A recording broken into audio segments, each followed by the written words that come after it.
Amiche e amici, oggi proveremo insieme uno dei piatti tipici della tradizione siciliana, la pasta con i broccoli arriminati.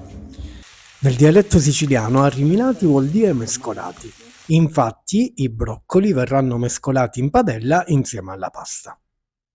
Per fare il piatto di pasta con i broccoli arriminati serve il broccolo che abbiamo acquistato, la cipolla, abbiamo scelto la cipolla scalogna che è molto più dolce e buona ed è molto usata da noi, pastolini e pinoli e infine le acciughe fresche prese dal signore qui in fondo.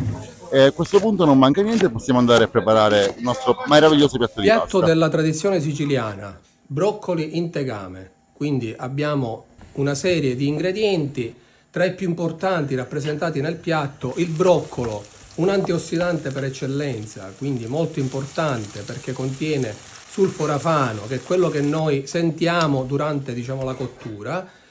E abbiamo l'acciughina, molto importante, diciamo, perché contiene omega 3 e omega 6 e anche, diciamo, anti-acidi grassi polinsaturi.